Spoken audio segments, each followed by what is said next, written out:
Hey, look at us. Well, Hey. trying. How are you? There we are. Ta-da! Hallelujah. Hi, guys. Good morning. How are you? I'm Amie Beth. She's Allison, and he's okay. Matt Ruff is sitting in for JP today as he is taking a couple of days. Bless him. But we're here. The gang is all here. And we're so glad. Matt and I met when I worked with Larry Taunton on his show. And I called him when I knew JP was going to be gone. I'm like, hey, hi, how are you? You have years of experience. Can you help? And so he's here. So we're very glad we're in capable hands. But welcome to a Thursday. Guys, we're going to have a great show. In addition to the usuals, we have our word of the day. We have Yammer, Matt Gentry, who is a sheriff, who can talk flock, and the Public Service Commission race. He is a nominee. He won his primary. We are going to take a plunge because it's Thursday, and the plunge today is going to actually be brought to you by Dr. Chris Shaver and Birmingham Gastroenterology Associates. So we're going to plunge in the second hour about Lindsay Clancy, even as they are delivering their closing arguments right now. But before any of that, we have stories. We have many stories to tell you to get cranked up today. Allison Sinclair, what's your story of the day? Okay. So, I left here to go get my hairs did. It looks real good and shiny. She had to do a root smudge and everything. Oh, that sounds so serious. Yeah, because I was just getting too blonde, as Matt would agree.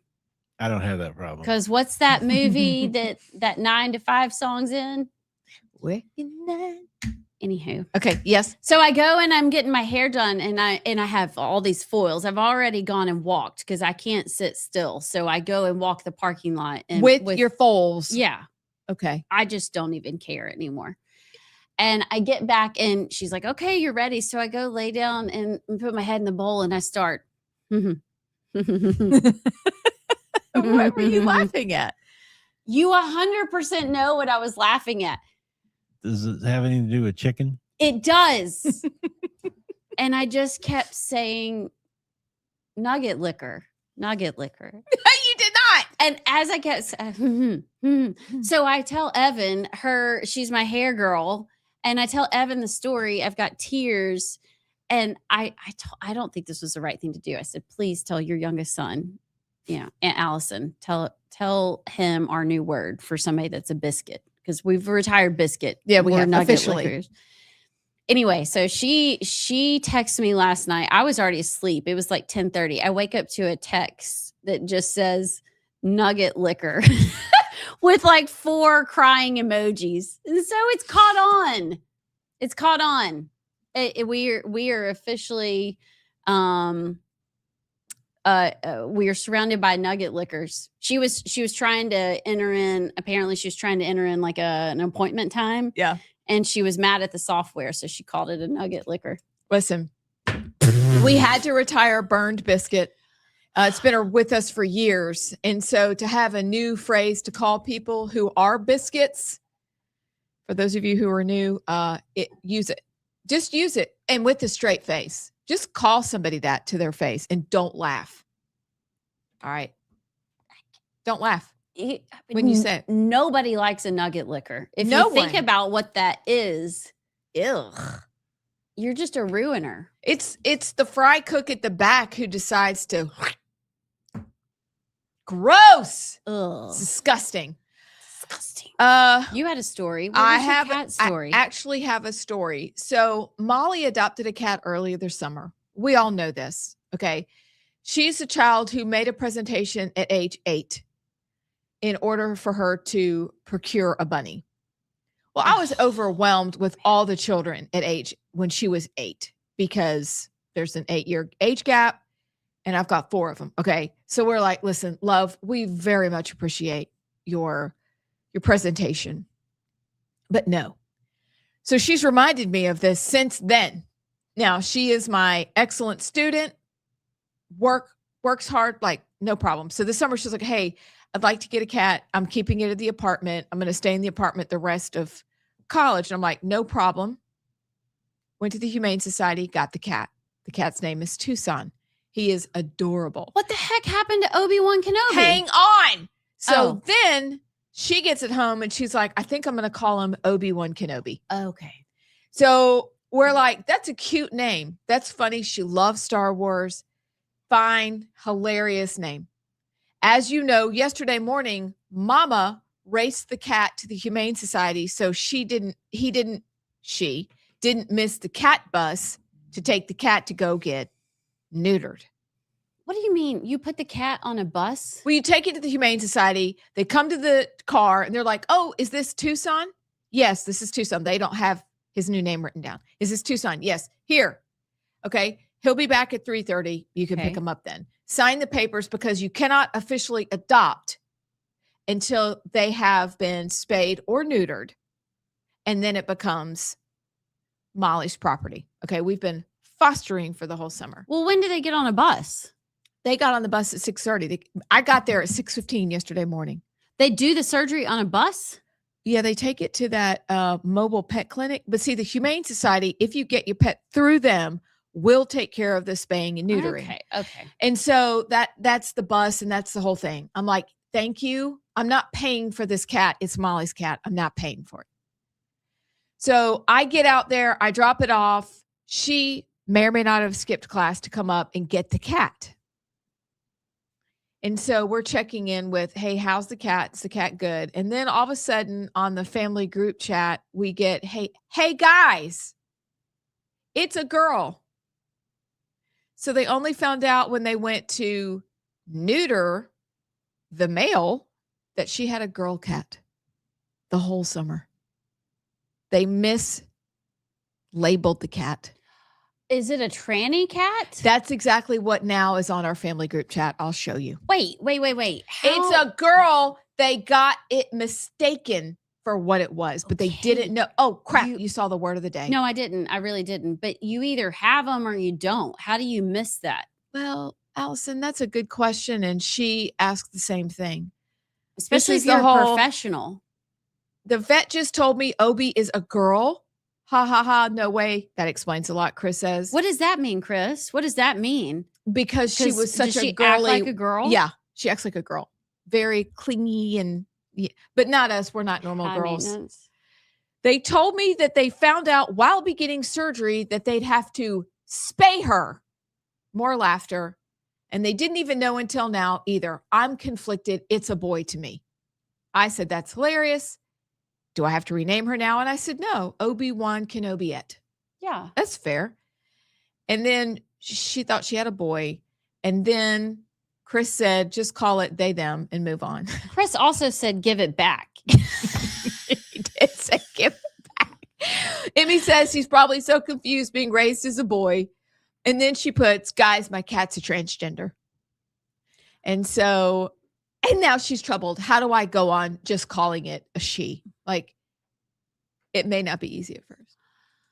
So Man, how that's do a you shocker. now? The problem Surprise. is the cat was so malnourished that even its fur was red, and that red has fallen out as it's gotten fatter, and it's turned into its black fur with hints of silver, which is adorable.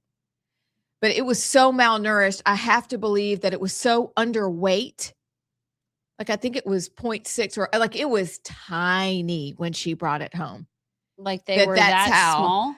Yeah, that's how they didn't sex it properly. She's got a girl cat now. She's like, Mom, everything I have for it is a boy. It's blue.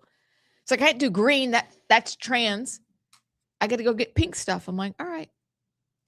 Good thing you're getting a job at 7 Brew. Sometimes it'd be like that. I know. You don't ever know what you're going to get. No. So I've she rolled never with heard it. of a tranny cat. I though. haven't either, but I laughed so hard at Emmy and Chris and Molly on their back and forth because, you know, it's rapid fire on the family group chat. Obi-Wan Kenobi-ette. So Anyway, that was our story from yesterday. I think do you know, we just got bear popped and chopped. Yeah, you did. Chopped and popped. Right? Yeah, I guess they pop them out. $847 For that little fluff ball? I guess they had to do all the pre-surgery blood work and all the medications afterwards. It No. was insane. So whatever bus you got up to get it on was smart. I'm glad to hear you say that because I tinkered and toyed with, I should just take her to the usual suspects. But I thought, no, this is her cat, and we can truly say the child has no money. Yep. So she's going to afford their No, offerings. do not have guilt about that. All right, thank because you. I feel very validated that was right now. Jared and I don't know why Jared and I both went to pick him up like he was our child. No, Chris and I do that now. Isn't it so weird? You do stuff together you never did together before. Yeah, it was. I was like, this is terribly inefficient. You should leave. But he was like, no, we got to hear what he says about his skin issues. Oh my gosh. Oh, that's such a Chris thing. And $847. Ours was free. It just stole a little of sleep from me Girl, because you I had to get up smart. early. So anywho, so those are our stories from the day. Nugget liquor and Molly's cat turns out to be a girl. We have a trans cat. Oh, There's no such thing. Ian Thank from you. Hartselle. Thank you. Words of wisdom. All right, look. It's that time, guys. Do you know what time it is? There's no dancing. But Well, I think we should have Matt just hit a bunch of buttons and see what happens. okay.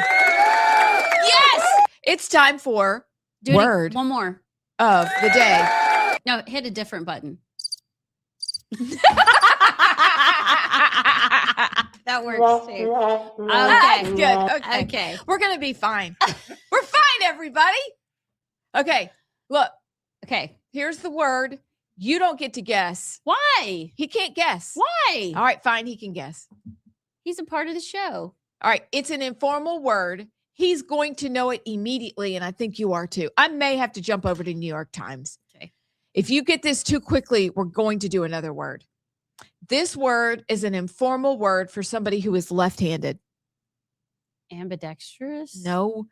It is Weird. especially used for a Wonky. left-handed baseball Goofy, pitcher or goofy, boxer. goofy.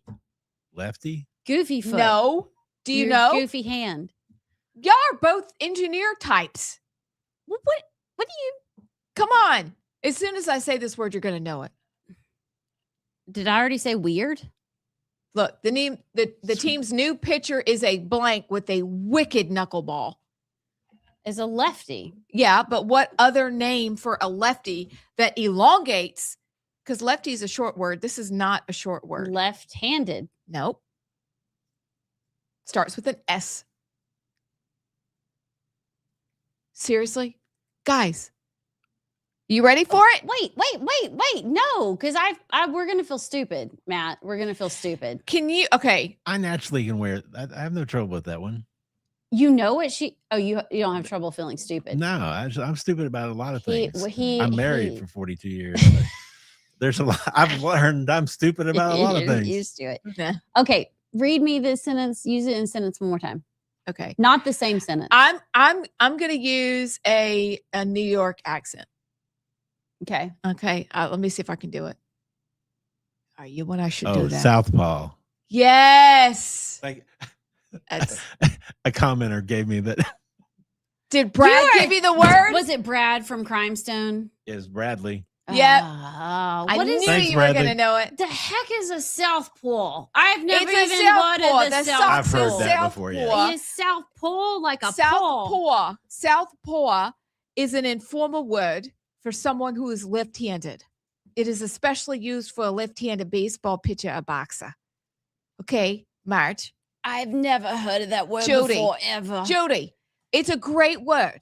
It does sound like it should be like a movie. I bet there's a movie called Southpaw. Hey, Brad, do you know if there's a movie called Southpaw? My son-in-law is a Southpaw. You're so good at this. I really You are so good at it, I'm too. struggling. No, No, Judy. Judy. Judy from Jersey's having a hard time. Judy, I think you're great. Okay, so Southpaw, I've never heard it, but I know it now. Well, and you can use it. It's fine. Always My dad was left-handed, and he never used it. He never used the word southpaw? Emmy, does Ben ever use the word southpaw? Ben. Are you Northpaw if you're right-handed? I hope not. I'd No. really rather be a If you're southpaw. right-handed, you're right, and if you're left-handed, you're wrong. Ha ha ha ha ha. I get it. All right, that's funny. That's what I, like said it. about driving in England. If we drive on the right side of the road, they drive on the wrong side of the road. 100%. 100%. Like without question. Do we have a Gen Z? Let's think of a good Gen Z. I got a Gen Z word of the day, and I can use something that we use this word. Are you ready? Yes. Hold on, let me get it. Are you because pulling it up? Yeah, James No, Lindsay do it used from your brain. Okay. I am copying what James Lindsay said. Actually, I'm also paraphrasing. It's about Polymarket.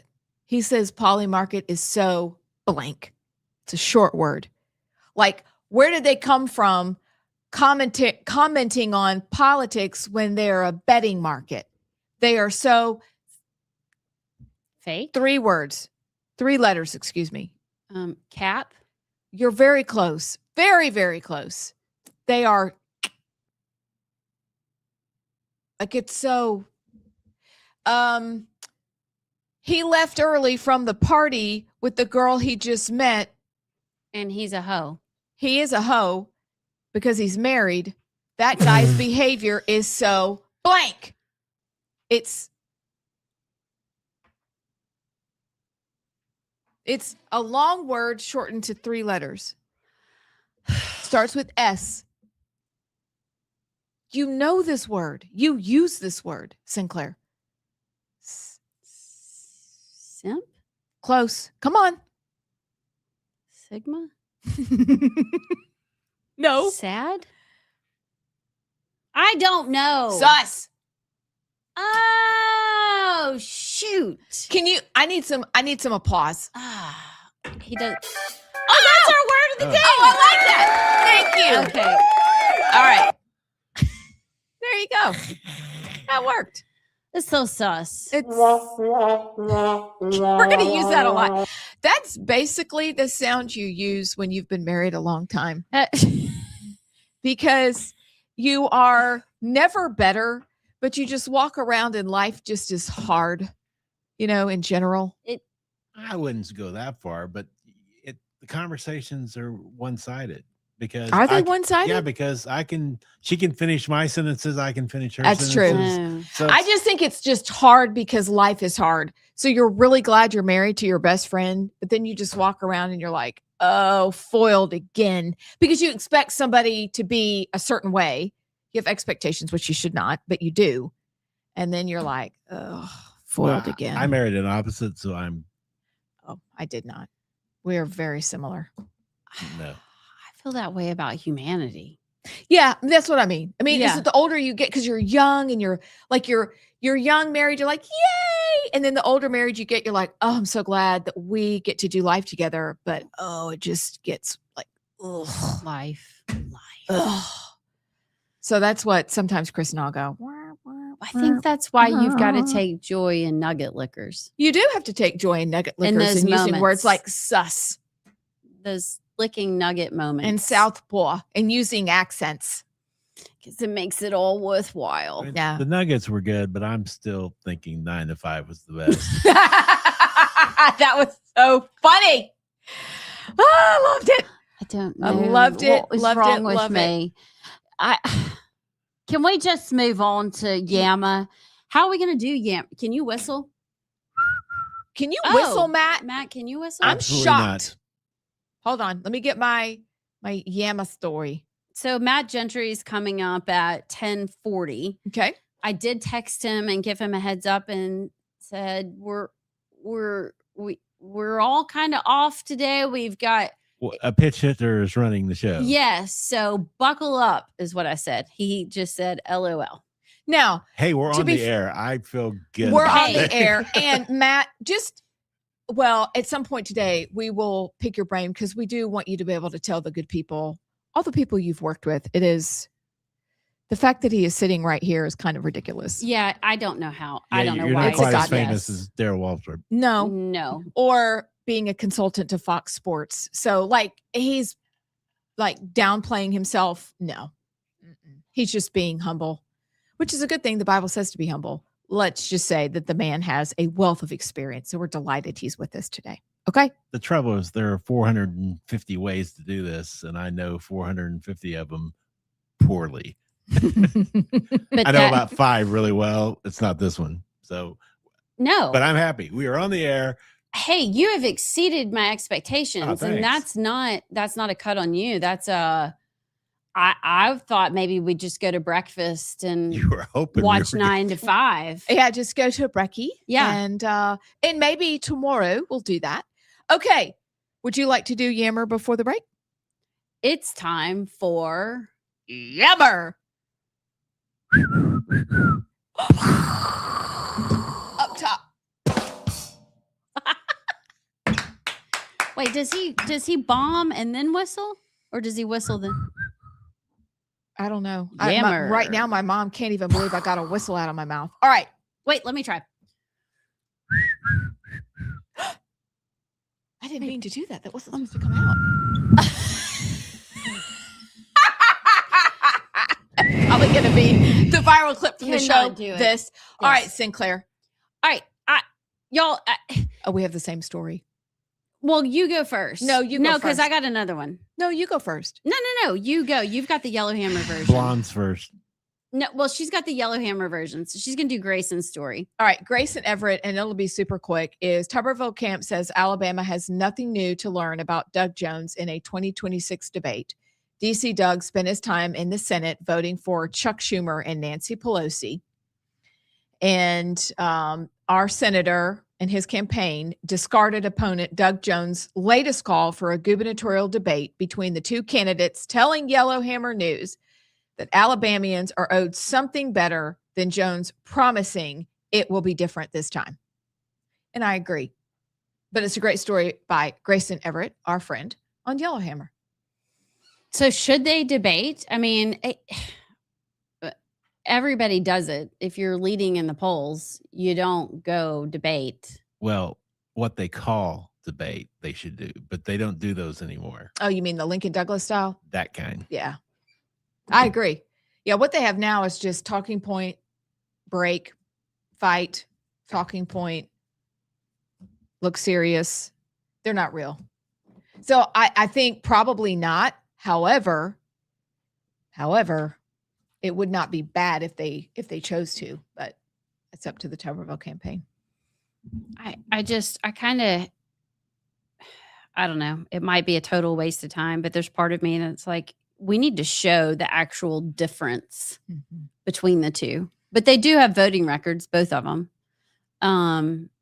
But You sure you just want the video clips to play later?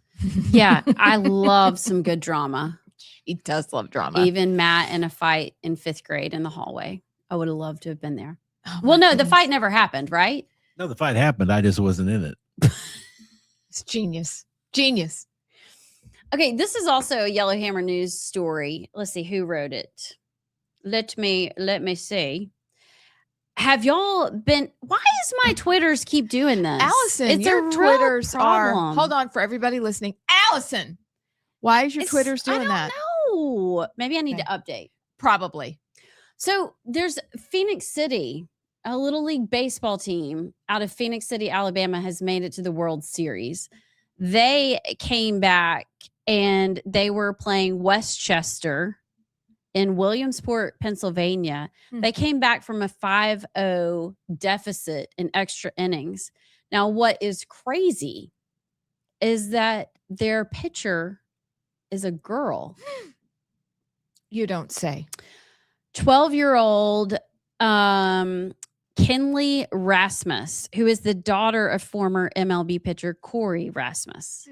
She drove in the game-tying run as well as pitching 2 to 3 scoreless innings of relief after entering the game with a score of 5-0 already. This team is actually advancing in the Little League World Series, and their star pitcher is a chick. You go, girl. I'm glad they didn't have to amend rules and they just said, hey, she's good enough, so play. Now, I don't think that you can play with the boys after this year. I think 12 is the last year that you can, but she's not the first girl to ever play. She tied the Little League record for total strikeouts by a girl, most total hits by a girl, and 25th girl to ever play in the Little League Baseball World Series. Look at that. I love that. Isn't that crazy? Yeah, that's crazy. And you know what I love? She's got a little bow on. She's like, I am woman, hear me roar. Okay. So I guess. That's a good question. Wait. Oh, I guess that they still, like, at this age, you're not going to locker rooms? I don't know. I don't know anything I think at about this age baseball. you're still going, like, you're getting ready in mom and dad's hotel room. Yeah. But that's what I thought. I was like, okay, at 13 that gets awkward. You probably go to locker rooms. Yeah. We'll call it But off. right now, I think you just show up and you're going to play. So we're going to take a break. When we come back, we won't have a montage, but we have Alan Abs, and maybe we'll have Matt Gentry by video. I don't know. It's like a surprise. It's like a box of chocolates. It's a mystery day, and we're going to see how it goes. So buckle up. We'll be right back.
There we are. Hi. Welcome back. Thanks for sticking with us. Y'all also can feel free. I'm not sure what platform Brad texted in on, but feel free to text us because Matt sees them. But we are the right side. I am Amie Beth with Allison, and for today and tomorrow, Matt Ruff. But right now, we are thrilled to be joined by, well, it's a second visit to the show, Matt Gentry. Welcome, Matt. How are you? Hey, it worked. Good. Hey guys, how y'all doing? We're just This so is excited. so exciting. It all worked. And I'm so glad it was you because I could text you and be like, hey, buckle up. It's going to be a wild ride. But we were so professional. Yeah, we really were. That's right. Look at that. So, I mean, there's so many things we want to talk to you about. I'm just going to throw them out there. We'll start in order. We'd love an update on the PSC. I know the final vote is in November. Sure. But then you're a sheriff. So could we talk about flock? Sure. And yeah, then we talked to, who'd we talk to about beef? Corey Hill. Mhm. But we'd also, because you're a farmer, we'd Yeah. also like to talk about that too and whatever else comes up. Let's talk about guns. Oh, and guns too. We can talk about guns. Hey, anyway. I got a lot of guns. I was showing off my gun last night to her Staccato. husband. I have a staccato. Yeah, it's nice. You know, in law enforcement, saying you're showing off your gun can get you in trouble sometimes. I can imagine that it does. So give us an update on how the race turned out, anything we want to look out for in November, and let's move from there. Sure. You know, I was very blessed in the primary. Of course, I was running against the incumbent. I've been there 14 years, and the vote turned out as a blessing for me, and we were able to win and be the Republican nominee for the Public Service Commission Place 1. And now I'm preparing for November to, Lord willing, we get through it and win. And I look forward to taking office in January. Of course, you run for the Public Service Commission, and it's like the world fell apart in that orbit. It was kind of crazy for a little bit, and you were thrown into the middle of it. Have things calmed down, or what are you hearing from the people as you still travel around? Are they starting to see maybe the benefits of having, you know, we had three representatives in the commission before. Now we have one from each district. How are they feeling about that? Are they hopeful that this new bill will help, or what do you hear? So like you said, I was thrown into the wolves. You know, I was going to run a statewide race on something that a lot of people didn't know about. 6 months in, it's the hottest topic in Alabama. It's still the hottest topic in Alabama. Most people are skeptical on the 7-member commission because they don't know how it's going to work, how it's going to look. Because really, even though they've tied it to congressional districts, it really doesn't fit right now because the 7 members, Lord willing, we win, myself and Ziegler, the districts don't match. So they don't know how that's going to look. And it really Wait, what do you mean by that? So like myself and Cynthia Almond are from the same congressional district, and I believe Mr. Johnson. Okay. I need to look, but Okay. Mr. Johnson may be from the same congressional district as me. So Oh, wow. so you know, and you've got the general that's in Auburn. So it doesn't really play out by congressional district right now. And next year, when 2 of the members or 3 of the members are running for the state, it'll be a statewide election. It won't be running by congressional districts. So that really won't take place until 2032. Oh, wow. Okay. Huh. So could you remind people not just about your race, but you enlightened us as to all the things that the Public Service Commission and commissioners do? Sure. You know, it's a unique regulatory authority because you're regulating Alabama Power, trucking companies, railroad, natural gas. You're dealing with infrastructure growth. Now you throw the data centers into the mix, industrial septic systems, the Port of Mobile. All of these things are signed off and regulated by the Public Service Commission. You know, it's really a unique position because the job, in my opinion, of the Public Service Commission is to bring balance between big companies, small businesses, and the ratepayers. I really, the data center, I don't know if you want to get into that, but are we starting to make headway on kind of how you spoke to balance? And I remember when you came on the show the first time when you were running, you just said, you're like, look, Alabama Power has a job to do. We don't want to put them out of business, but we also have to look out for the consumer and That's right. people's pocketbooks. So with the data center issue, do you feel like people are coming around to the conversation of, all right, we can do this, but we've got to do it responsibly to where the burden doesn't fall on the taxpayers and us to account for that power? And it seems like a little bit, and maybe you can tell me I'm wrong, but it seems like a little bit that the narrative has shifted to listening to the people and some of the concerns. No, 100%. And they passed legislation this last session that does put the financial burden back on the data center itself to pay for the infrastructure, whether it's the power, the water. It does not go to the ratepayer. And I think we just have to be smart, with technology. We do have to keep up with technology, but like all Alabamians, we don't want something shoved down our throat.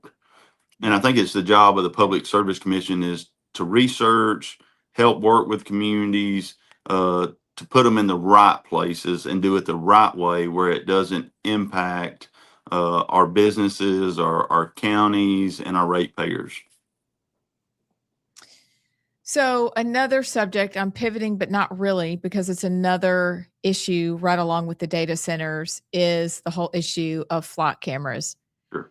And I was reading this morning that outside of some gun shops, there are LPRs that do see the tags coming and going and the people who are coming in and out of people who are buying guns.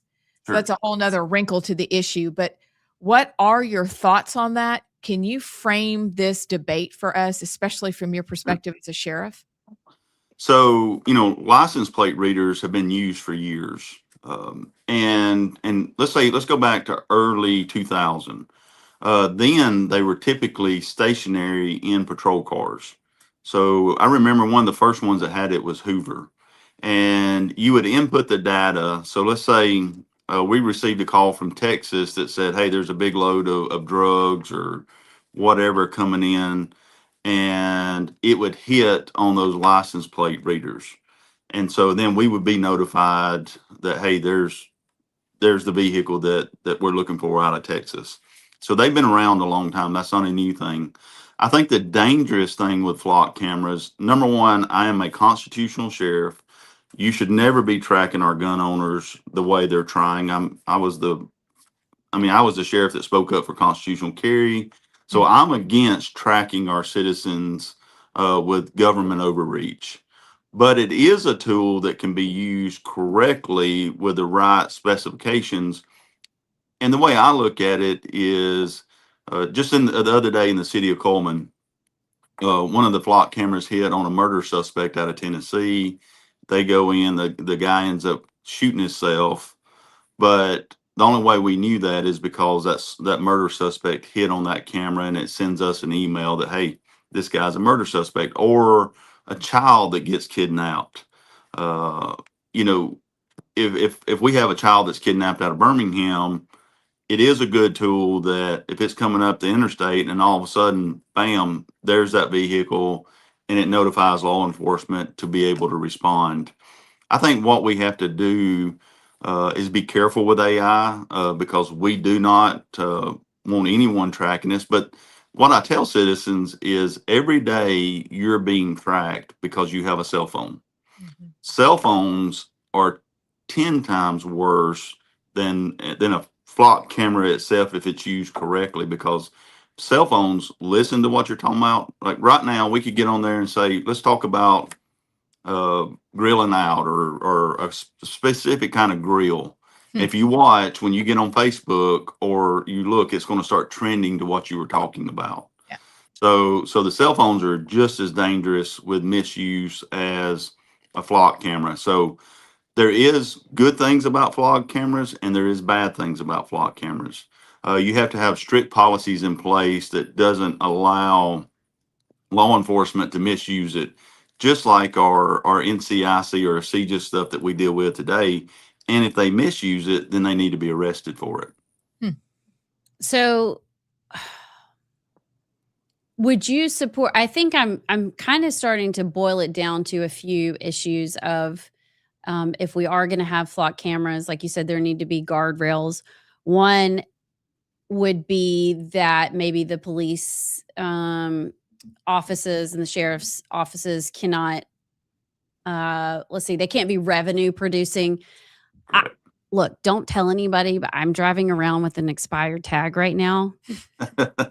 I'm not kidding. I'm sorry. I'm just saying. And anyway, it's a whole thing. My husband should have never put the car in his name because I could have done it a long time ago.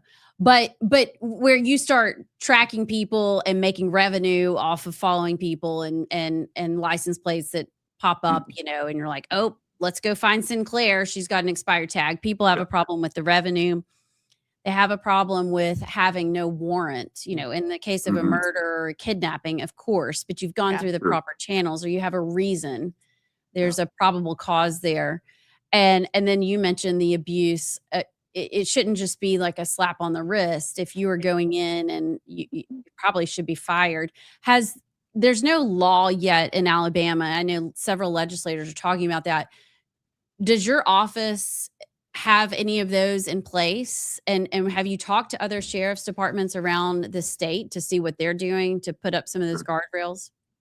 So yeah, we have very strict policies. I think in Coleman County, there's about 9 flock cameras throughout the county, but we have very, very strict policies on the use. I'm like you, I disagree with using it as a revenue producer. And I think what we need to do with the legislature is make it really attached to violent felonies. You don't need to be tracking that somebody's got an expired tag or this. We need to really limit it, the government overreach to violent felonies, you know, armed robberies, murders, kidnappings, those kind of things. And that's my opinion. I mean, when we look at the violent felonies and how it can be used for them, it's a good thing.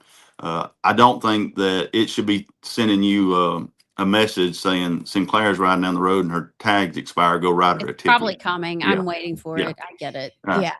Yeah, it's just because that doesn't do anybody any good. I mean, that's not what it was created for, to use. And I really think it needs to be limited to the violent felony aspect. Again, murders, you know, kidnappings, robberies, those kind of things. And it should not be used to say, hey, my girlfriend's going down the road. What is she doing? You know, and that's the misuse that you've seen a lot with law enforcement. Is they're tracking that. They are. Okay, I have a question. I'm the producer, but okay, I live in Nashville, Tennessee, and I'm in a condo association. We put the flock cameras up for the association because we were having people break into cars, and they was happening at 2 or 3 in the morning. And now I'm the administrator, so I'm the only one that sees the data, and we have the option where we put in the license plate and it basically ignores members. And the police, if they want it, they have to ask us for the data. So I mean, so I've heard all this negative talk about flocks, and I understand the government using it. That's the challenge. But in our case, a condo association that has one way in, one way out, it's a very good tool to protect our members. What's the risk? So it is a good tool, but it's like any other data. There's going to be a third party that has access to it. Now, you may not realize it, but there will be a third party. And you can do the same with just regular cameras. I mean, again, what they're doing is using AI to track those tags and stuff that come in for the break-ins. You know, so unfortunately, anything with data can always be breached. You know, you may use it correctly for the right purposes, but there may be a third-party company that's selling your data across the world, and you don't want your data sold to that. So, and if they break in and use it in a wrong way, they could also track your people coming in and out. Let's say I'm a bad guy and I know how to hack into your system. Well, let's say I know that in one of the condos, the maybe there's a lot of jewelry or items. Well, there's an easy way for me to hack into it, see when you leave, when you come home, and then go break into your house. Hmm. Even though it's a condo association, Yeah. you know, the right criminal can do that. But as I've been in there, we've put in any member that's asked, we've put in their license plate. It Mhm. on the display I can see, which is the administrator account. Sure. I can't see when I came in and went out because my tags are listed, and they take the picture, they notice it's listed, and they just immediately disappear. There may be a back door, there may be, you know, I don't know what flock, you know, the bigger question is regulatory, I'm sure. Yeah. What's flock doing with the stuff? That's the part. Mhm. That's the part that's scary. That's the scary part. And the way they are acting, they're not helping themselves out. Let's just leave it Completely at agree. No, it's not. Absolutely agree. So, Well- oh, go ahead. I'm sorry. No, go ahead. Well, and we hurt ourselves, and I'm talking about law enforcement. You know, when you don't do things the right way, then you take a negative image or, you know, rip with it, and we're just hurting ourselves with it, is what we're doing with flock cameras. And again, we don't need any more government overreach. You know, I'm anti-government overreach. Which is why people appreciate you, by the way. Thank you. As we finish up, we do have, as a farmer, we do have beef questions. Sure. What are your thoughts on the Argentinian beef, the 300,000 pounds of that? Sure. Did you think it was necessary to do that to help increase access and reduce prices? Or did that just not need to happen at all? I know Trump said that he's trying to support the Argentinians, but what do you think about that? Well, I mean, I understand what they were trying to do, but I'm always about supporting our local farmers. I just actually sold last week. I sold 11 calves and a mama cow, and the prices are high in Alabama and across the U.S. But we got to take care of our local farmers, and the way our local farmers and our beef producers is, you know, they've taken so many hits with low prices for so many years that now some of them's actually recouping. You know, beef is high, but you really got to take care of our local people first, and that's where I see it. I mean, it is high. It costs us a lot of money. I mean, look, eggs are high, milk's high, everything's high right now, and it does need to go down. But first and foremost, you got to take care of your local people, the people that is the base of our country. Just like Corey Hill. I mean, you know, he's got a big farm. I think he's got what, 300 mama cows or so. I mean, he's a big beef producer, and you got to take care of those local farmers before we take care of somebody in another country. I really think Americans are willing to sacrifice a little bit. It's kind of in our DNA to go, Mhm. wait, we need to support our friend down the street. And Yeah. and if I have to pay 50 cents more a pound, I'll do it, because it won't be like this forever. No. And so I heard Trump is still going ahead with it. We'll see how it turns out. But Mhm. okay. Any last parting thoughts? Anything we need to know from Matt Gentry? You're welcome. You're always welcome back on the show. We love having you on. But anything else going on we need to know about? Hey, just we'll get everybody out support in November. Make sure, you know, we take care of all of our statewide candidates. It's important. You got the governor's race, lieutenant governor, attorney general, but think about Coleman County. Today we had the viewing for Mr. Drinkard, the oldest living Marine in the U.S. It just passed. So we have his viewing today, and then tomorrow we'll have his funeral, which we're expecting about 5,000 to be there. And you know, he was a great man, a great friend to us, and you know, he is an amazing developer of what he did in Coleman, Tennessee, Kentucky. So just think about Coleman County as we lost the oldest living Marine in the U.S. 106. Is that correct? 106. That's correct. Wow. He Yeah. looks so good. Where were we? We were It with was him. recent. Yeah. And he just Yeah. fabulous. Well, thoughts with y'all. That's a huge kind of pillar of that community and really of the state of Alabama. So thank you It for is. joining us today, and keep keep us posted. I will. Thank y'all. All right, Thank you. talk soon. See. Okay. Lots of So, good stuff. yeah. Well done, Matt. Woohoo! Thank you. Well, both Matts. Oh, That's good. Wrong button. We have so much news to cover when we get back, but I'm so happy that Matt was on to talk about a lot of different issues. He is super sharp.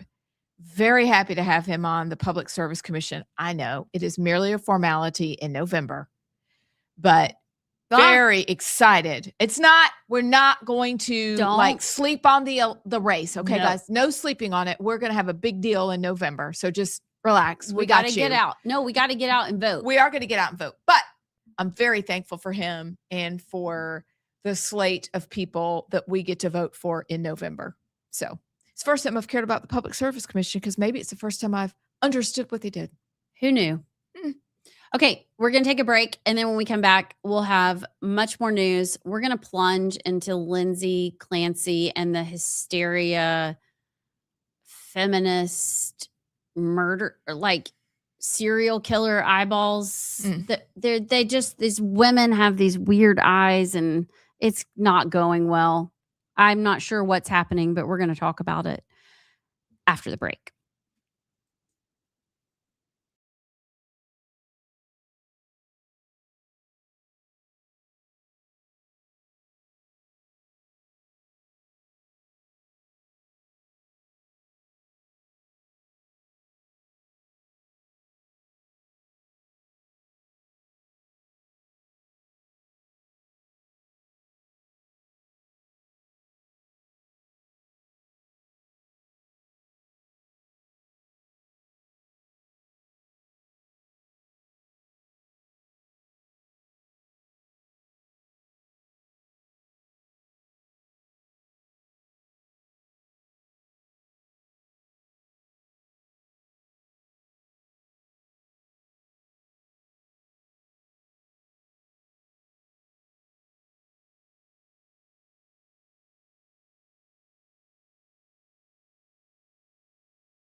back, everybody. We're back. We even had a snack. Like, we're having a great day. We're hoping you're having a fabulous Thursday. Listen, and the 11:30 block and candy. Matt's having candy. Are you can having a hear Three Musketeers? His microphone's Wrinkle on, it. so you Hey, can hear do it. his wrapper. I love that. Oh. What is it? ESMR.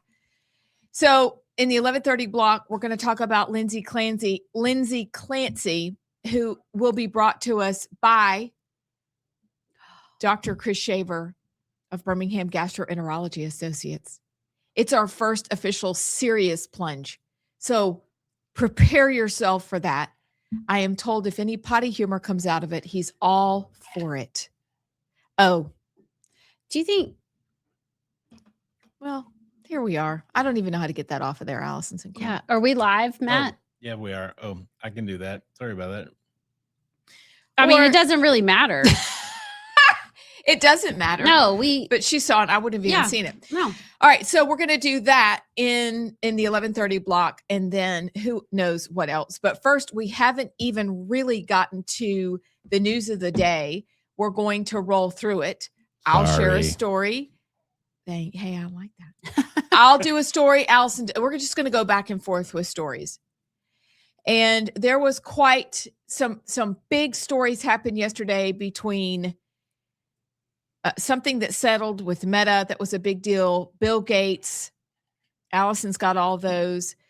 And I don't know if you're paying attention to what's going on in Pennsylvania and anything that is related to vaccines or a reminder of COVID or parental rights versus government overreach.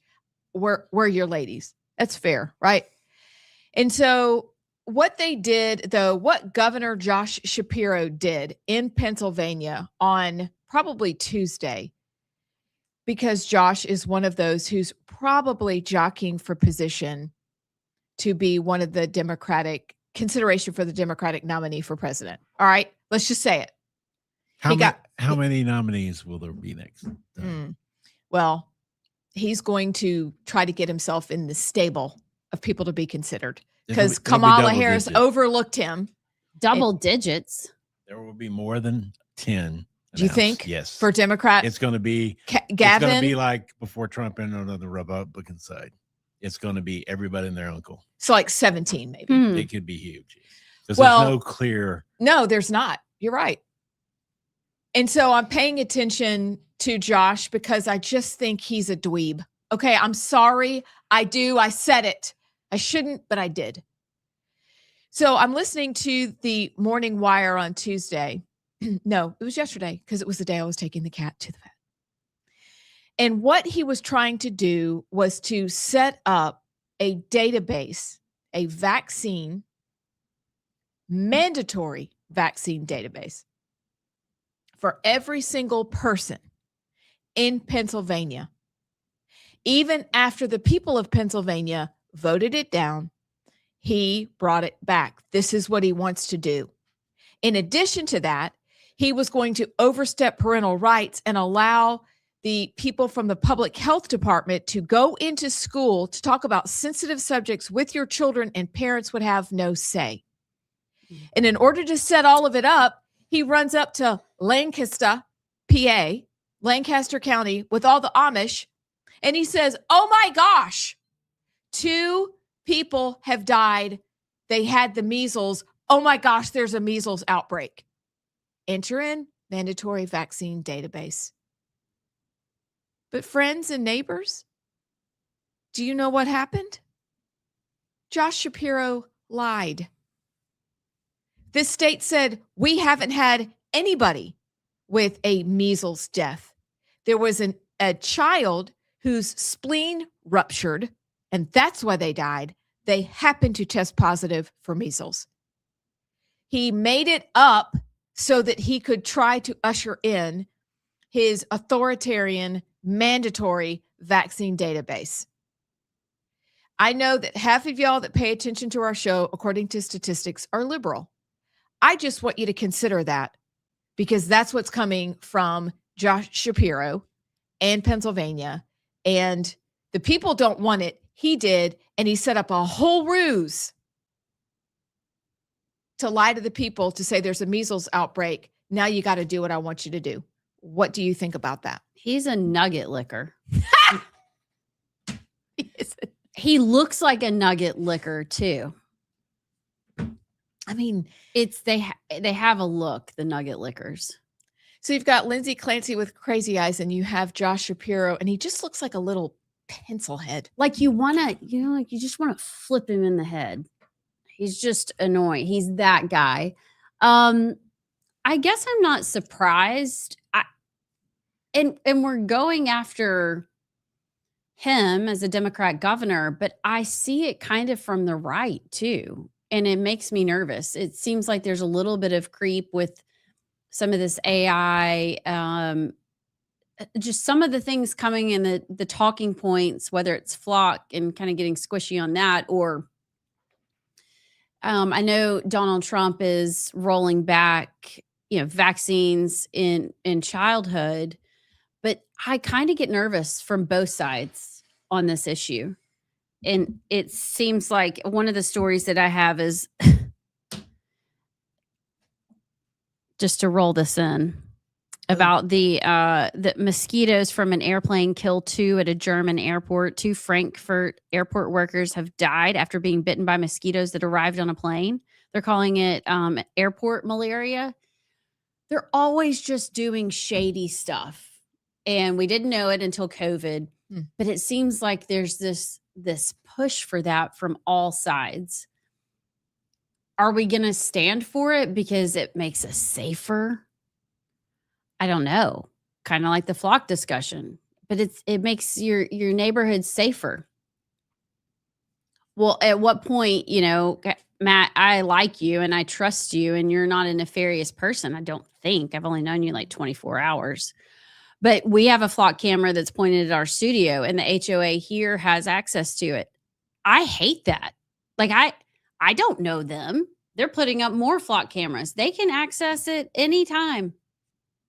Well, what if you just decide? So it seems like they're just slowly, in the name of safety, asking us to give up some of our privacy. I mean, what happened to HIPAA violations and medical confidentiality with doctors and things? Now we're just going to have a whole vaccine database. Well, we are. And I think you bring up a couple of really good points. And that is, yes, why are we so willing to just go, oh, yeah, that makes me feel safer. And, oh, yeah, let's have a vaccine database. And, oh, yeah, I do like feeling like my government is watching me at all times, because sure, we trust them when they say, oh, yes, we discard that information. And yeah, what about the public when it comes to vaccines, the HIPAA violations? Well, what about that when you've got a mandatory vaccine database from a guy who wants to be president at some point? What about that? That's a big deal. But you're also equally right that it is Republicans, because we still have the state health officer who barely has any sort of restrictions on him. We never really changed that after COVID. And our friend Dr. Stuart Tankersley has talked about that a lot. I'm sure that this guy is a nice guy, but why have we allowed him to have that much power? Why do governors get to have that much power over our health and over our you don't get to have that. You just don't. And yet they do. And so why do we do that? Oh, maybe we should follow the money and follow that trail and see who is pulling the strings for all of the situations. Because usually, isn't that what it boils down to, is money and power? But it's dangerous. Have you flown on an airline recently? Yes. Did you get your picture scanned? No, I decline it every time. Chris declines. I'm just like, they already have my picture. But you're right. I should decline. And I appreciate that you do, because it's right. He's like, I don't want. Well, the difference, I mean, I have global entry, which means I've been interviewed and had a background check. That should get me past most of that stuff. Mm-hmm. But, the 1%, what, maybe 1% decline? Maybe 1%? Yeah, I don't know. I just do it to be a pain in the butt and just cause a scene. Although don't try it in Italy, because they will put you in jail. They don't like that. But I just think I get it. And here's the thing, when Matt Gentry was talking about your cell phones and tracking, I make a choice to have this cell phone. I could get rid of it today. I could go back to a landline. I could get a dumb phone. I could put it in a Faraday bag. I could do lots of things with my phone. When you're driving, like the intersection in Indian Springs Village that I highlighted in a video, and you've got cameras on 3 corners, do you know how long it would take you to go around that intersection? I mean, you could, I guess. I'm trying to even think. I mean, you'd have to go, it would add 10, 15 minutes to go and cut that off, but you don't really have a choice. And so that's where I have a problem with those things. The closed circuit TV, or, the facial recognition. If somebody wants to go search the airport facial recognition database, they've got to have a warrant, or they've got to have some sort of access. Supposedly. Mm-hmm. But like your government, just the health department, just being able to, and I guess they can now, but what if he did a vaccine passport or whatever, what would be the point of it? Would they deny your entry into certain businesses? What would they do with it? Well, that is the whole question right now, is what are you going to do with this information? Not only are you going to, for example, during COVID, I've told the story many times, a certain hospital system looked to see if my husband had a vaccine, and he let them have it because they had no right to go in and check it. That's overreach. So in the same way they picked on one of their own physicians, they're going to do that for everybody. And so what are you going to do with it? And why do you even need it in the first place? Because it's so funny. The same people who scream about my body, my choice and privacy are willing to take a bulldozer to it when they want to have it. And then your body, your choice, and your privacy mean nothing to them. So are they going to use it to prevent you from going into restaurants, or getting on a plane, or getting on other forms of public transport? I don't know. Because see, some of these people are involved in the World Economic Forum, and they're fellows, and they're of one mind that we need a global system, and they're going to be the upper echelon there. And they're going to have power over our lives. I mean, that's ultimately, if you take it out to its logical conclusion, that's where it goes, because they don't mind what China does to their people. We should do it to ours. So it's worth digging into. But thankfully, Josh Shapiro has been foiled. The truth has come out. He is a pencil neck dweeb who is a tryhard who lied. So in Pennsylvania law, I saw that he can't actually be charged for what he's done. Why? I'll have to go find the little guy from Pennsylvania who put the code in the law. So he could be held responsible for this. Why not? They're not going to be, because nobody's ever held accountable. Wait, I thought you said could not be tried. No, he could be. He could be tried. When was the last time Congress did anybody but just lying to Congress? Nothing. It happens on such a regular basis. It's a joke. Yeah, it is. It is a joke. It's a joke. Well, I hope. Yeah. But Allison, your point is very valid. Both sides do this. There's no way our state health officer should still have the power that they do. It's both sides. Both sides are about money and power. Both sides. This is just one example because it has just exploded in the news over the last 72 hours. But there will be no accountability. None. Term limits? Would that fix it? I mean, surely they have term limits on a governor. I hope so. I don't know. He can't kind of follow some of the be stuff he there does. And I'm like, forever. dude, Ugh. come on. For the people who hate authoritarianism and you scream about it all the time, why do you vote for somebody like that? You throw out Trump to us all the time. Yeah, Check out your own freaking governor. we like dictators if they're on our side. Yeah, That's the thing. that's right. I want to go to break in a few minutes, maybe 3 minutes. In that time, I want to follow up.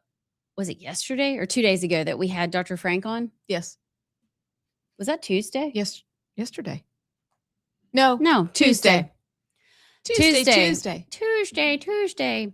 So Dr. Frank came on, and one of the things he talked about, we made a short about it, was HB 67, which was West Allen. Actually, Jamie Keel carried it, sponsored the bill, and it lowered the cost of the voter rolls in Alabama. And Dr. Frank was saying that it actually took out some pertinent information from the public having access to it. I've reached out to Jamie Keel to get him to come on sometime next week because we need to understand. I think Montgomery would say there were some really good reasons for why they took out some of the data. One of them being your telephone number.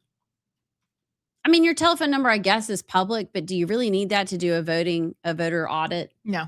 Probably not. So we're going to continue that discussion and follow up on that because I do think it's important.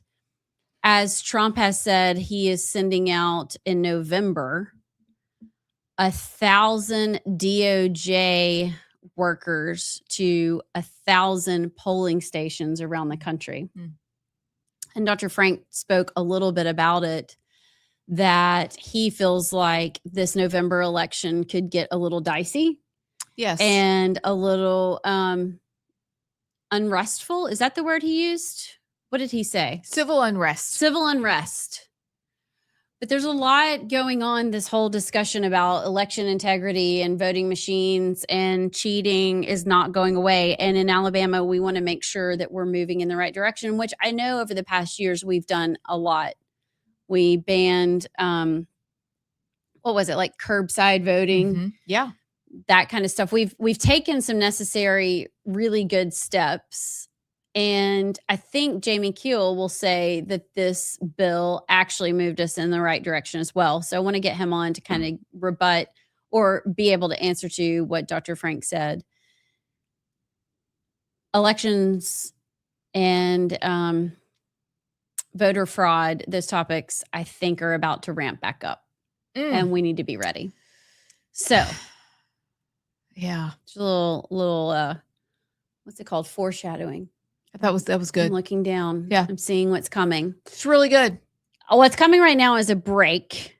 When we come back, we'll get to some more news, but we're also going to plunge. And in the break, maybe we'll look for the plunge button. Oh, yes. Yeah, we got to find the flushing toilet button, Matt. That's your job during the break. It's a very long, solid flush. Yeah. It's a non-HE flush. For the plunge. We'll be back.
What did you say, Mike?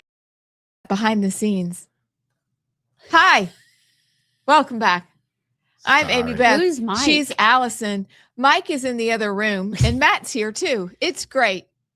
There is We're- somebody in our attic, actually. Oh, really? Don't get scared. Yeah. Okay, thank you. Because I heard you talking, and I was like, "Are you on the phone?" Yeah. No.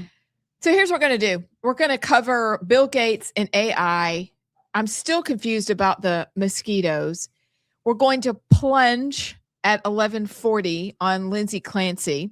So Allison's got a clip. Allison also has other sound. I have sound from Lindsay Clancy. This is all so convoluted, both stories.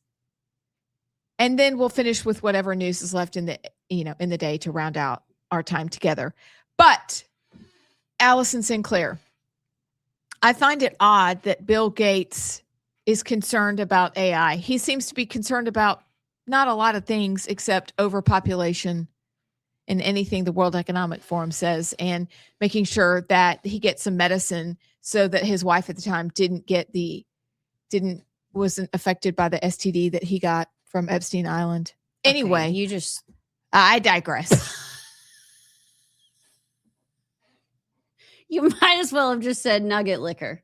Well, That's I was where my heading in brain, that direction. It just flew off. I knew. Well, I knew it would. Okay. So, like Bill Gates, I was okay. stuck on AI, and you went to STD, and so I did. Why not? okay. So talk to me. Bill Gates encompasses all. I don't know. Yesterday, I was on the Twitters, on the Twix, and it really threw me off because this is Bill Gates appropriately did an interview with Anderson Cooper. Shocker. And this is one of his comments that, speaking of AI, they are now capable of causing cyber attack risk, bioterrorism risk, and psychosocial risk. He goes on to say there is no plan for the social, political, and economic upheaval that AI is about to cause. Okay, pause. Is he not responsible for this whole mess we're in? Yes. He and his besties, Sam Altman, and all the tech bros. The tech bros. Where is this coming from? I need your all's answers, and I don't know. Can you see when things come in, Matt? But Yes, I can see when things come in. So far, nothing's come in. Okay. But when you But Bill is retired and is just trying to stay relevant. He doesn't know what's going on any more than the guy in the attic knows. But that's not very cool to all your best friends that are trying to make money off AI. If you come out and say it's going to eat us all, which is basically what he said, we're going to destroy ourselves with this. He's not saying, hey, there's a balance. We've got to regulate. We've got to find out, we don't want him to become sentient. He's basically saying it's going to politically, socially, and economically destroy us.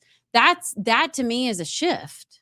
That's a huge shift because his position thus far has been he believes in population control. So why is he concerned suddenly that AI takes us out, becomes sentient, and ruins us all when he's already shown, because he puts his money where his mouth is, with the vaccines starting in Africa, starting with population control measures there.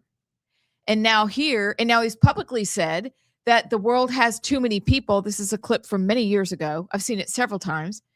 And we'll right that ship. Well, Bill Gates, how do you suspect you're going to right that ship? So you've been in one direction and suddenly, oops, I'm concerned. This does not make sense to me unless it's because he can't control it.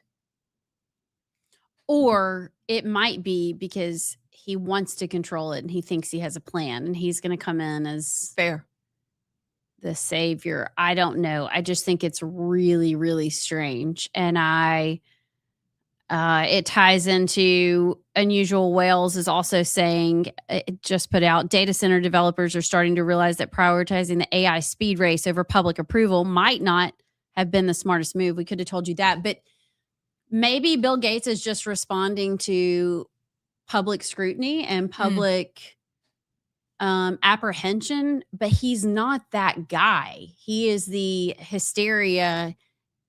Let me stir hysteria and then control you and come in and play savior kind of guy. So But let's not miss what he said. AI is at risk of causing cyber attacks, bioterrorism, and psychosocial risks. That's not a really good resume. No, I don't. I would say that his motives are the fact that if you rank the AIs, name the top 3 AIs that come to mind. What are they? Claude, Go. Chat GPT, Yep. Grok. Which one of those is Microsoft's? And he owns $43 billion worth of Microsoft stock still. So Well, when Elon talks about it, he knows what he's talking about because he's one of the 3 big ones, and he's pushing big in that area. I mean, he said in his last employee meeting, that 90% of SpaceX's profits are going to be from AI in the next year. So they're building a fab center the size of, what was it, 27 football fields or something insane like that. Mm-hmm. So, I mean, he knows what he's talking about. But Bill, who's not even on the board of Microsoft anymore, is just being Bill. I think my experience with him, I used to be this close to Bill Gates back in the day when there were only 150 of us at the Houston PC users group meeting, and he'd be coming to show his latest version of DOS. Remember DOS? Mm-hmm. Did you want to punch him in the face then? No, he was a techie nice guy. Oh, okay. He wasn't Dr. Evil? Nah. He was just he was single, techie, worked all the time. You remember that Bill Gates? Yes. Okay. That's what he was. You respect that, Bill Gates. Yeah, but he was, you didn't really respect him then because you knew all he cared about was dominating PC sales, which he pretty much did. Right. And so, that Bill Gates was just, he was a normie to his public facing persona was a normie that was just working hard to get his stuff out there. Yep. It turned into an evil genius. It feels like. Well, I mean, once he became, once you become, don't ask me, once you become a multi-billionaire, things change. Yeah. When you're in the top 10, okay. If you're any of those guys, life has got to be weird for them. Mm-hmm. I mean, they can't go anywhere without security guards. They can't, they can't be seen in public with, things. Their whole life's a different ball game. Mm-hmm. Of course, during the divorce, all kinds of things came out, which didn't help his public image, which was pretty good till that point in time, I think. And so now he's just, remember. So he's being a baby. No, he's just trying to stay relevant. He's just trying to be. He misses the attention. Mm. So he's putting everybody else down, trying to. That's my take. Sorry. Yeah. No, that's good. I mean, you're the only one here that was in the room with them back in the day. Yeah. So that matters. That counts. Interesting. I just think it's something to watch because that's weird.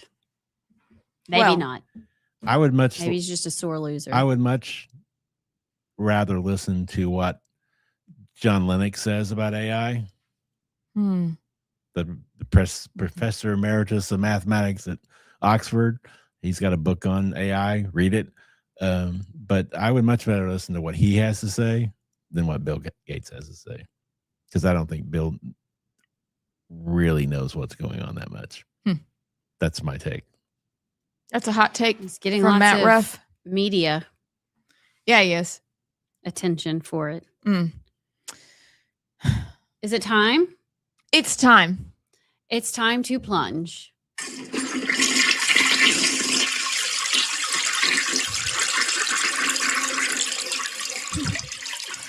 This plunge is brought to you by Birmingham Gastroenterology and Dr. Chris Shaver.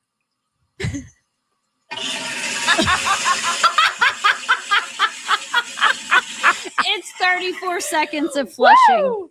Which seems appropriate for our first plunge with Dr. Shaver. By the way, this is old school. This is what Allison and I did on our old show when we wanted to play a clip We just held it up to the microphone. So if you see that and you're like, what are they doing? We're doing what we know to do. We're being scrappy. Exactly. I So couldn't find the button. it's okay. That was a really good plunger. And flusher. We need to send that to JP I think it's good. for next week. It doesn't stop. So the whole thing is what's going on with Lindsay Clancy. But I came across in the break an even more disturbing clip. And I'll play some of it. And then we're going to jump in because here's what we want to hear from you. What in the world is going on, not only with Lindsay Clancy, because the whole conversation is drugs, postpartum, personal responsibility, and what's going on with all the women and the Christian women who are excusing her behavior. Yeah, air quotes, Christian women. But let's play this because, well, you just need to hear it. I don't even know if you're allowed to watch videos like this, if someone can show it to you. I don't know. But I want you to know that I believe you. From my perspective as an OBGYN, I believe that you were over functioning throughout your entire postpartum period. I am blown away by how hard you were working to get better while also working as a mom. I've got 3 kids.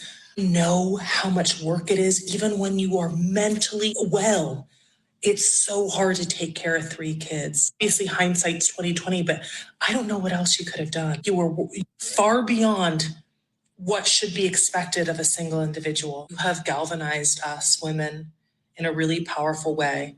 And I'm not quite ready to tell my story yet, but when I eventually do, it's going to be because you came first.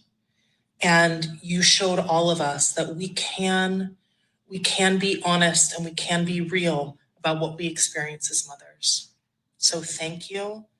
And, I hope that you're seeing our support because we believe you and we are proud of how hard you advocated and how hard you tried for yourself. And we know you miss those. I have so many questions. Allison Sinclair. This is where I am embarrassed to be a woman because that is I am so tired of women playing the victim. Like we are trying to convince everyone that we have it harder, that our days are harder, that raising 3 kids, never mind that years ago they'd have 10 kids. Somehow they stayed alive. And postpartum issues have been around forever, since the beginning of time, since Eve screwed it all up. I mean, this is not new. So stop with the victim. We don't have it harder. In fact, Lindsay Clancy had more support than probably most mothers, and they don't strangle their 3 children. If what's his name? Patrick. If Patrick came home, beat and raped his wife and killed his 3 kids, strangled them one by one, and said he was really depressed and just really stressed out at work, would all these women lining the streets give him a pass and say, oh, the system failed and we see you and we identify with you and someday I'll tell my story of how hard it is?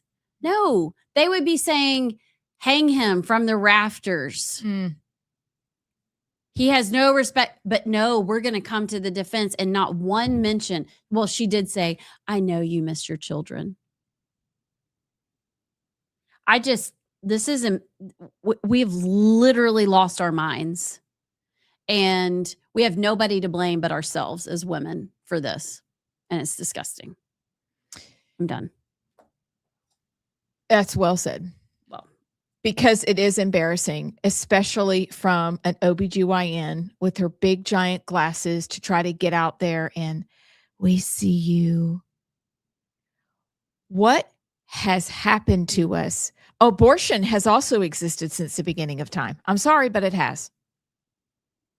I mean, women have come up with plenty of ways to off their own children. But this one is quite troubling because I've heard that women think that he did it, that he set her up, even though she said she did.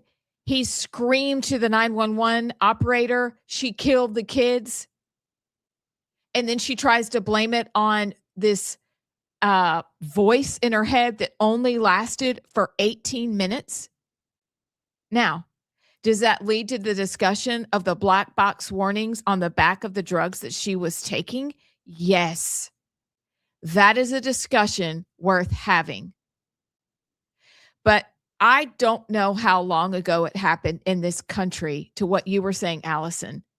I don't know how long ago it happened that we abdicated any responsibility for our behavior. It's gone. It goes to the wantedness discussion of babies. If I don't feel like the baby, I'll go to Maine and I'll kill my child on the day it's supposed to be delivered. I don't want it. We are living our lives based in our feelings and not facts. We have been separated from our Creator God, so anything goes. And we bless delusional women like this. And not only do we bless them, we line up to give assent to wicked behavior. And so for these women that are following along and the, young adult audience that really think it's okay,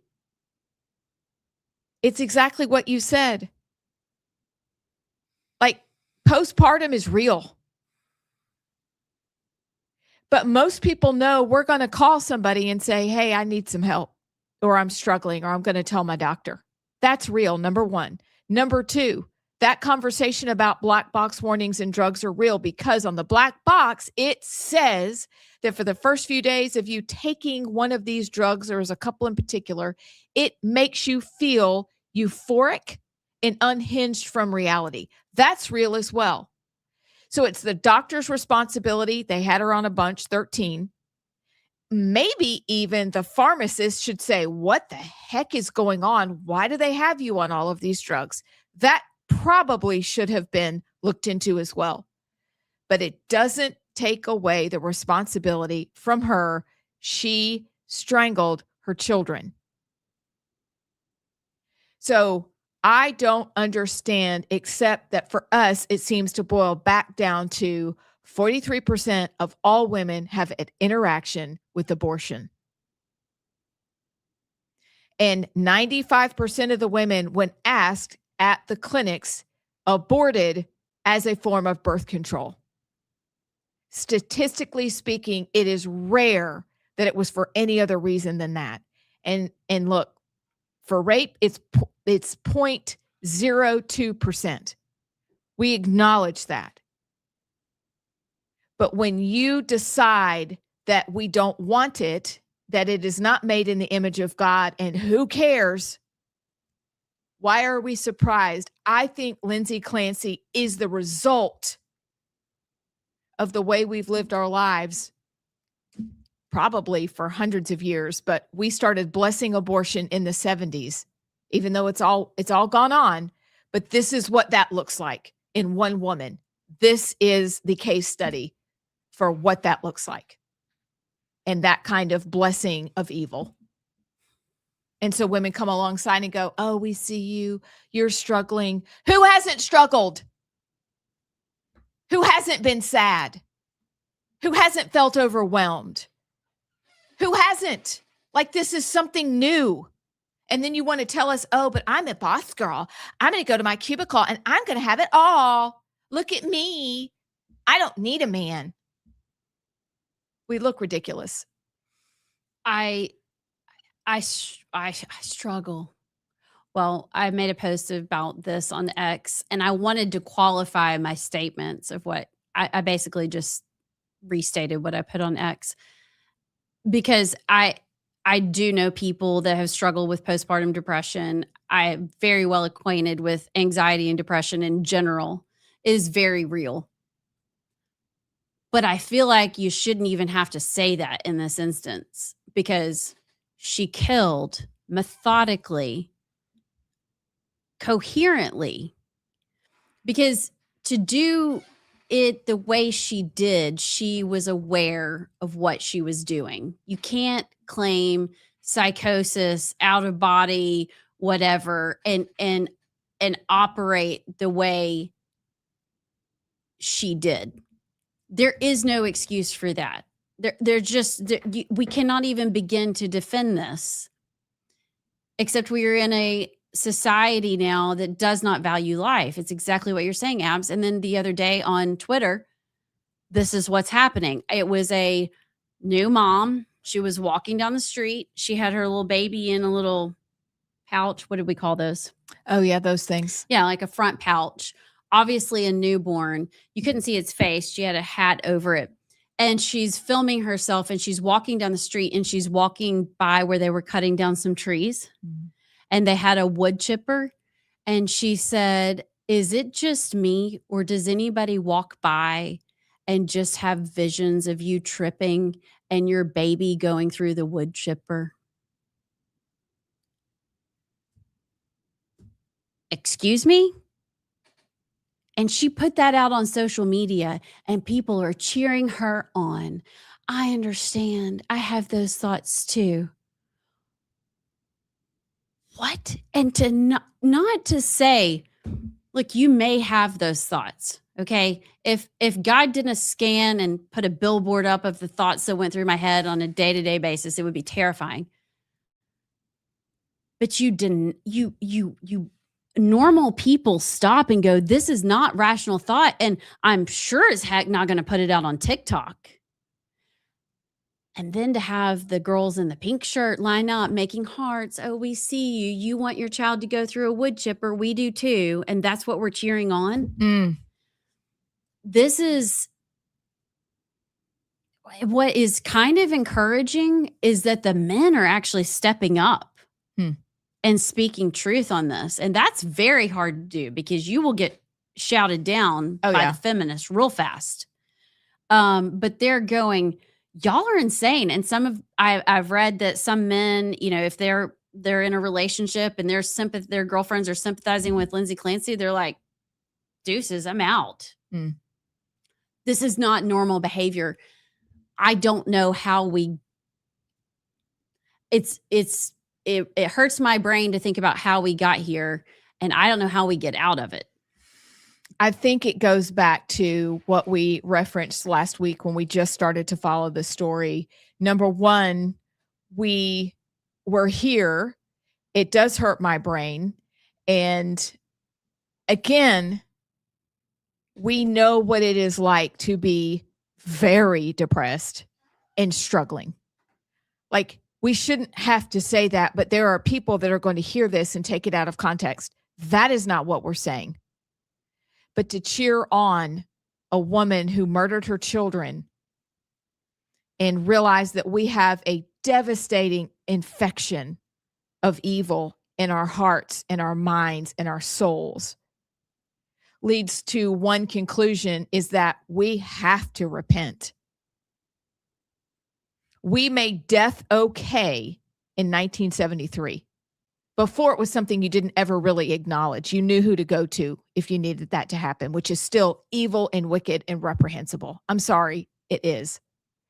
But when we bless it as a society, we should not be surprised that we ended up with women giving the heart sign to Lindsay on her way in to trial.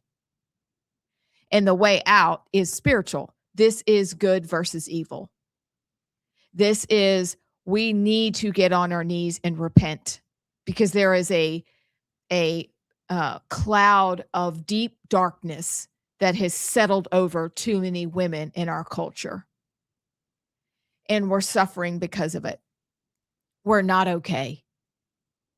And this is not how we are supposed to live. But it's birthed the feminist movement. It's birthed the boss girl. It's birthed all these things that, with a husband, yes, there's a lot of things that are possible, but I don't even recognize who we are. And I don't recognize these women. And it is embarrassing that even OBGYNs would get out there and say, we see you. Oh, girls, may we be called to a national repentance for our sin.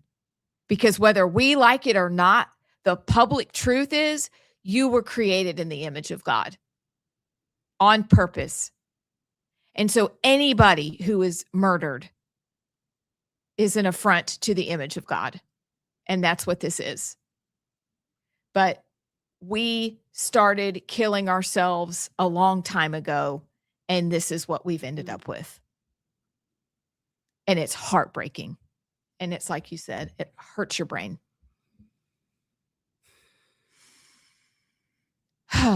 Nugget liquor. Yeah. Pencil neck. I hear you, girl. That's all I can say. That's a lot. We've got 1 minute left. And I don't know if we have any would you rather, but I feel like we need something. Okay. I can come up with a would you rather. Like real quick. Do Chocolate it. or vanilla? What? For what? Anything. Ice cream, candy, cake. Yeah, but all the answers are different. Yes. Well, okay. Ice cream. Vanilla. Chocolate, Okay. Cake. vanilla. All right. What else? Let's see. Candy. Candy. Well, chocolate candy. Yeah. Candy bars. Chocolate. Is There's there white chocolate, but that doesn't Ew, really white count. chocolate is not Milk chocolate. Chocolate. No, milk Milk. chocolate is fake chocolate. Milk chocolate. Dark All right. chocolate. Dark. Milk. Dark. Okay, Blondie. Yeah. Dark is good. 9 to 5. What a way to make a living. Okay. Let's see what else. Are you a beach or mountain? Beach. Mountain. Okay. He's Mr. Scotland. That's true. He likes the rain and the peaks and the cliffs. No, I just don't like the heat. Oh, No. Okay. Last question. Anywhere in the world you could go, where would it be? Even if you've been there before. that's a good question. Well, I'm going to New Zealand next, but Scotland's always a good answer. Okay. But not in November. I'd like to go back to Mexico and not get killed. Okay. That's There's fair. one place in Mexico that is just, it's my favorite place ever, but it's called Yalapa. But, Oh, I've heard about Yalapa. but I'm pretty sure you would get kidnapped Yapped. or murdered. As my son-in-law Yeah, says, yeah. you get yapped. You'd get We'd go back to Italy. yeeted out of the earth. I found my dream house in Edinburgh, but I quite Is just it a can't- castle? You showed it to us. Is it a castle? It's gorgeous. yeah. It's only 3.75 million pounds. What is that No in problem. dollars? About $5 million. No, about 4.5. Is yeah. it 4.5? Yeah. That's That's all. doable. Let's go get it. You got this. It could be an event Speaking venue. And then I can get of- my Highland cows too. I love those things. We call those heifers, just like me and Abs. That's a story we'll tell you. We'll tell you that tomorrow. Matt, Yep, we did it. Thank you. I really enjoyed the 1980s 1 minute countdown with the squiggle lines and the triangles. It reminded me of Saved by the Bell. Can we do that again tomorrow? Yeah, because that's the only one I know. It's Okay. up there. Sweet. We did it. We did it. We did it. And we're going to do it again tomorrow. I think it's just us. I don't think we may have a surprise guest, Ooh, okay. but well, no, I just made that up. Okay. But who I don't knows? have anybody in mind, but maybe we'll find somebody on the street.